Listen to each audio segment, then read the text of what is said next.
describe to us the devastation. I mean, what is going to happen if and when, if nothing, if Congress can't do this? You're talking about devastating consequences the markets are going to do. What are they going to do? Just describe a scenario of the disaster. You're the old businessman. Tell them what will happen. Then I'll give my jaded report. Well, your cost of capital just goes out of a roof, and all the projections that we've showing, $1 trillion in interest go to multiples of that. You have hyperinflation. I mean, the picture is not pretty. But when you describe it just in terms that people understand, Admiral Mullen is right. I mean, our national security, its biggest threat is the buildup in this debt. Because we won't have the capital, to fund our military. I guarantee as a business guy, if I can't get money to grow my business, I'm out of business.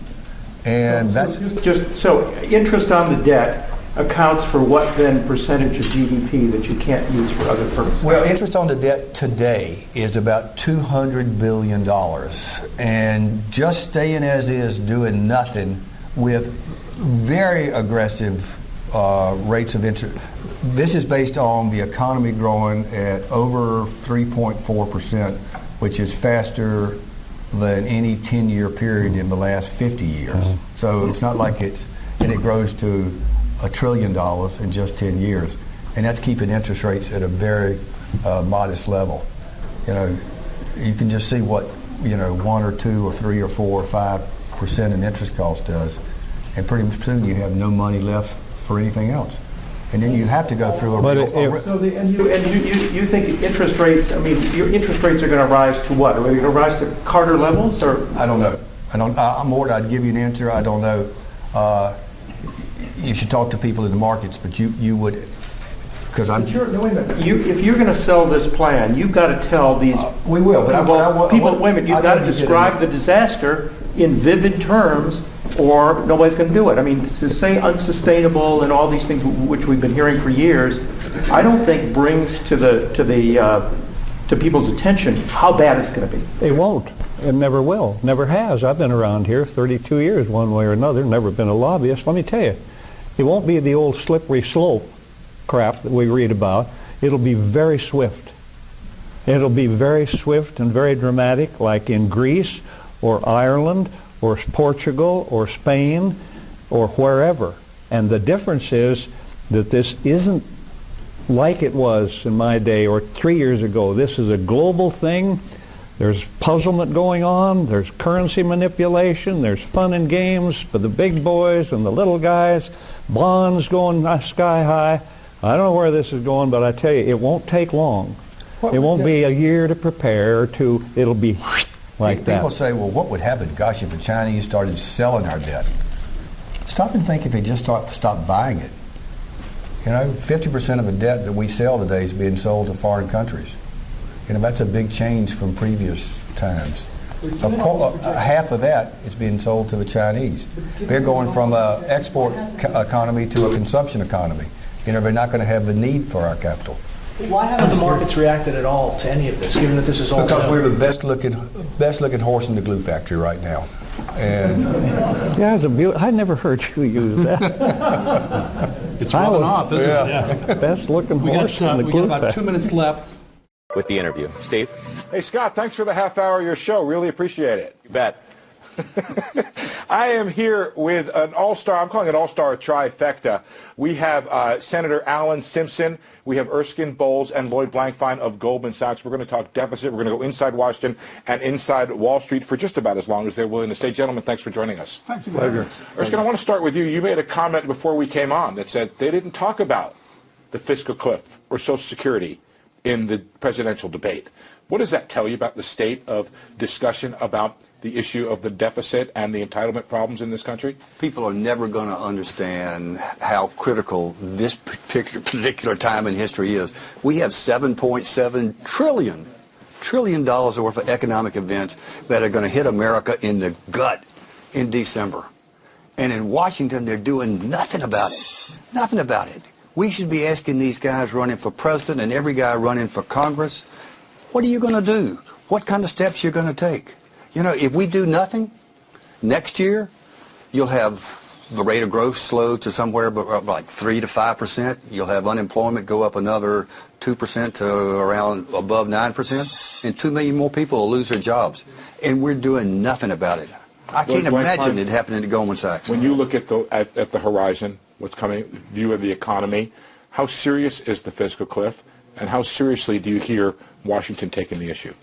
Well, I think it's very serious. I think the candidates know how serious it is. I think they're trying to avoid it. It may be in part because it is so consequential and serious, and maybe that the ideas that would have to be put forward will be unattractive to some people. Obviously, we're in a position where new discipline is going to have to be imposed. People are going to be disappointed in the consequence, and so I think they're going to avoid it. It takes a lot of courage to take on these issues, and I think it's up to the media to really enforce this onto the candidates at this point. So you just threw it back at me, basically. Well, I think it's, and frankly, you could also say, for the people who are the most aware of the consequences, namely people like ourselves, who are advisors to companies who have to live in the economy, we sure know what the consequence will be, and it will be awful. Senator, if you were in a position now to be advising both candidates, what would you have them say now about the deficit, particularly in light there's a vice presidential debate this evening? What would you like to hear from them? Well, I think you'd want to tell them what $1 trillion is. I know that's a silly exercise. Just say, well, let me tell you something about us, this country. If you spend $1 a second, you wouldn't hit $1 trillion for 32,500 years. And if you spend $1 million a day since the birth of Christ, you wouldn't be at $1 trillion. And the Big Bang Theory of the universe happened 13,600,000,000 years ago. That ain't even close to $1 trillion. We owe 16 of those babies.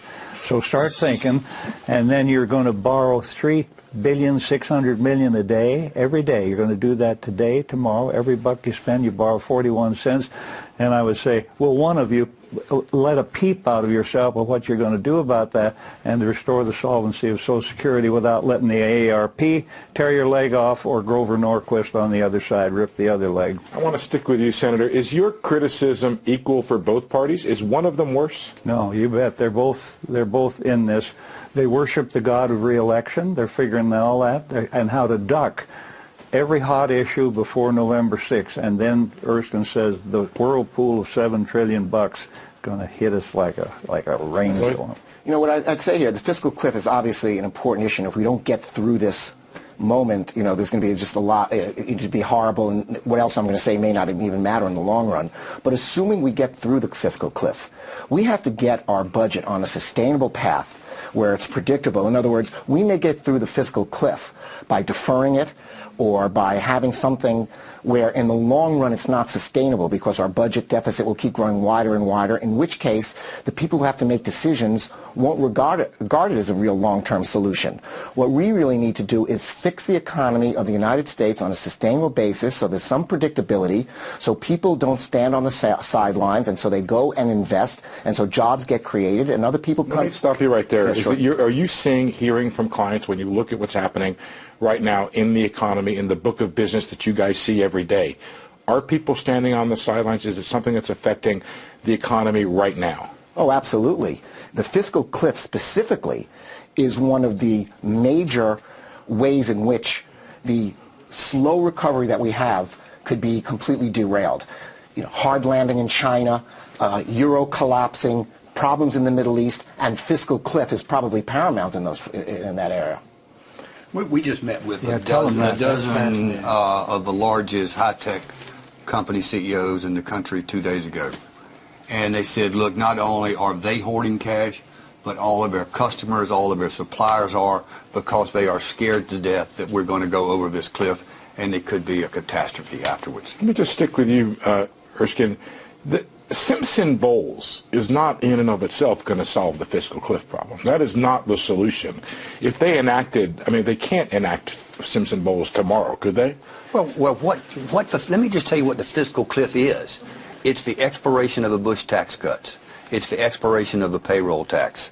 It's the expiration of the patch that's been put over the AMT so it wouldn't hit the middle class. And it's these mindless, senseless, across-the-board cuts that were put forth as a part of a sequester, which came about because of the failure of a super committee. every one of those issues is addressed in a long-term fashion so it doesn't disrupt a very fragile economic recovery in Simpson-Bowles. You see, just take it from a different direction. Some people respond to fear and some people respond to opportunity. Take it from the other side.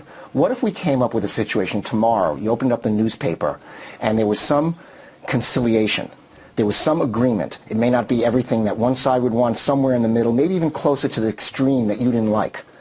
But there was some compromise that was laid out. What kind of a stimulus do you think that would provide? The confidence for it the would economy? come about. Tell me what your answer to that question Huge. is. Think of all the money. How much would the market go up on that, Lloyd?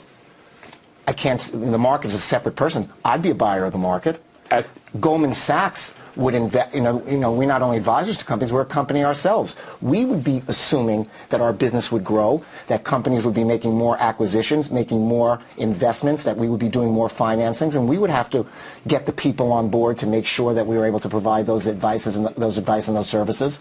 Senator, real quick. If they did a plan, they don't even have to go to our legislation. We've got it in legislative language. If they just did a plan that was signed by Democrats and Republicans alike, it would be what we call the announcement effect, and it would be tremendous. Okay, let's leave it there. We're going to take a quick break and come back. We're just starting to scratch the surface here with our all-star trifecta, Erskine Bowles and Senator Simpson and Lloyd Blankfein. A lot more topics to cover. We'll be back in just a little bit. I am here at the museum in Washington with Erskine Bowles and former Senator Alan Simpson. Thanks to both of you for being here. Busy morning. A lot going on in the world, including Erskine Bowles, the release this morning of a new plan that you all have outlined to reduce the nation's deficit over the long term. Let me ask you, why are you still at this, and what's different about this new plan? Peter, we're at it because it's so important. Just like everybody else, Al and I have got our minds on what's going on in Boston right now. But over the long term, we really do have to focus again on what we're going to do about the fact that the fiscal path the nation's on is simply not sustainable. And what we're trying to do is to get people to refocus on it. We've tried to bring out some new recommendations that are updated for what's happened over the last 3 years, and try to push both of the political parties out of their comfort zone and try to get them to make some of the tough decisions we have to make in order for America to have the kind of balance sheet we need to have in order to prosper in the future. What was your phrase that we've done? We've done the easy stuff. We've capped discretionary spending. We've raised taxes on rich people. We've done the stupid stuff. We've done the sequester. Now we got to do the hard stuff. And before I get into some of the specifics on what your plan is included in that plan, Senator Simpson, you're still trying to light a fire under Democrats and Republicans. What makes you think that you're any more closer to a grand bargain today than you were even just a few months ago, a few years ago? This thing is like a stink bomb in a garden party. It will be a template now or in the future. Whenever the stuff hits the fan, they're going to say, what do we do now? And there's only one way to go. You can't tax your way out of this baby, you can't cut spending your way out of this baby, and you can't grow your way out of this baby. And I hope the young people in America will start paying attention to the fact we're not doing it for the old folks at home. We're doing it for them. It's not about 10 years. You can do 10-year plans all day long, and it's like Al Greenspan said, you never saw one that ever came out right. I never did either. I was there for 18 years. Well, next year the growth rate will be so-and-so, and Republicans will win the Senate, and the Democrats. Nothing ever came out. You can't you go 20 or 30 years out where you know what's going to happen, and the reason you know is because the trustees of Medicare and Social Security are telling you exactly, because, every day 10,000 people turn 65. Wake up. Erskine, let's talk about some of the specifics. $2.5 trillion in deficit reduction over the next 10 years. That's the new target in your updated proposal here. You've got revenue, about $740 billion. By my tallies, I look at it, about $1.7 trillion in spending. Why those numbers? You've got less revenue, for example, than what President Obama has been talking about in his budget. We do have less revenue than what President Obama has in his budget. We have about $1 trillion more in spending cuts and about $300 billion less in revenue. It's about 21% revenue and 79% spending cuts. What we wanted to do was to get enough cuts in order to stabilize the debt at some level below 70%, and then make sure that we keep it, as Al said, keep it on a downward path as a percent of the economy so we can actually structurally fix the long-term problems that are affecting the country. You're going to have a lot of Democrats, again, look at this and suggest that since you all first came out with your plan in December of 2010, that you've moved to the right here, that it's going to be harder for them to support this kind of proposal. Well, actually, what we've tried to do is move more to the middle. But principally what we did is we took what the President and the Speaker had agreed to in their discussions in December. And if they had implemented that, that would have been an enormous step forward. But we tried to look at that, build on that, and make sure we got it to a level that it really would stabilize the debt and then keep it. And again, the key word is to keep it. If you look at what the President has proposed, and by the way, I give him, as Al does, great accolades for doing some really tough stuff in his current budget. I mean, I think he can really be proud of some of the steps he's taken. I think it makes getting a deal done much more likely. So I'm very hopeful because of what he's done. But if you look at the overall recommendations he's made, it's not enough to stabilize the debt at a rate below 70%.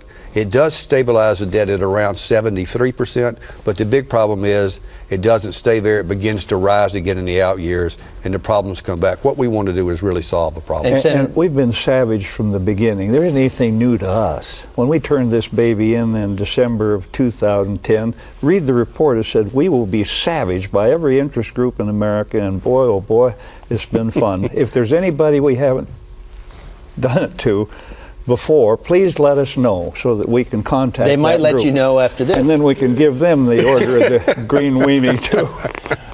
How are you going to get Republicans to buy into this concept again? Because you've got Republicans still on the Hill saying absolutely no more revenue. We gave in the fiscal cliff deal. Peter, what I do is say, why don't you realize that you're an American citizen first and drop your party label and get off your butt and do something patriotic instead of pandering? That's what I tell them. Forget the party. They're irrelevant in this situation.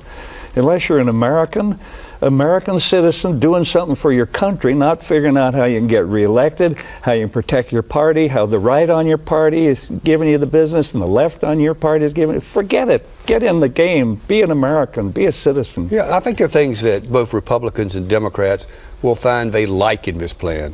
I think the Republicans will like the fact that we do reform the tax code to broaden the base and simplify the code. They'd rather that it be revenue neutral.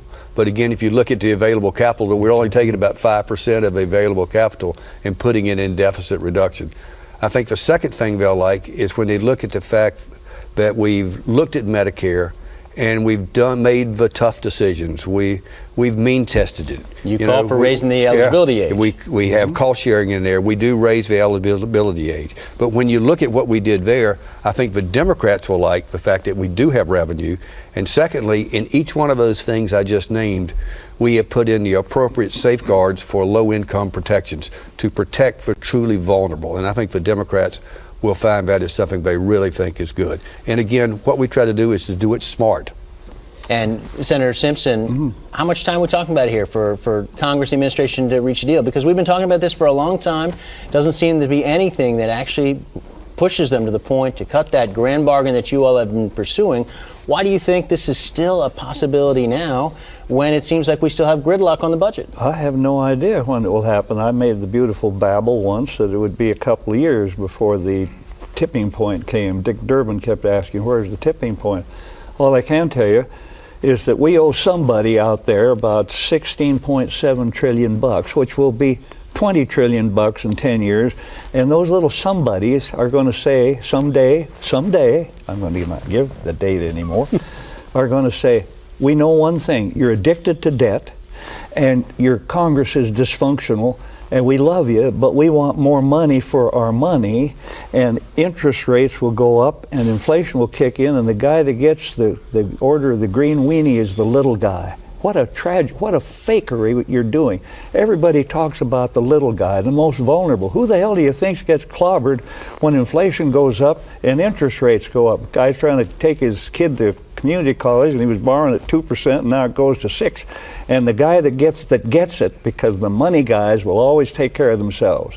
What a fake, what what a sad and terrible irony to inflict on the middle class, the so-called little guy. I think this is the last best chance to get a grand bargain. I really do. I think people say we've heard this before. Look, we had a magic moment, at the end of last year during the lame duck. I think it was an enormous missed opportunity. They were close. Now we're approaching the time, we'll have the debt ceiling will expire on May 28th.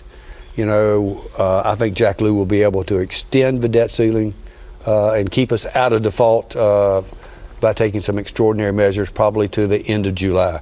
But I think between now and then, that's our last chance to get this thing done and done right outside of a crisis. And, the last thing you want to do is address something like this in a crisis. So what we're trying to do is to bring the two sides together, to get them to put the ultra-partisanship aside, pull together rather than pull apart, and make these really tough decisions. And the tough decisions are going to be revenue, they're going to be real structural reform in health care, and in a parallel process to do something to make Social Security sustainably solvent. There have been plans put forward, not only the president's budget, but you had Paul Ryan pass a new budget in the House. You had Patty Murray pass a budget for the Senate, Democrats in the Senate. Got a lot of plans out there. How does this plan change things? And to some extent, are you worried it could be a distraction for the regular order of Congress? I gave up worrying about this. Let me tell you, the Murray plan and the Ryan plan are created to give gas, ulcers, and heartburn to the other side. They have no other function. Those plans are, what do you love over there, and we'll take it away from you, and what do you love over there, and we'll get that out. So they're nice people. I know them both, but the purpose, go look at them. No, you're going to pass one in one house, and it doesn't have a prayer in the other. All the political pain is in the other party's priorities in both of those budgets.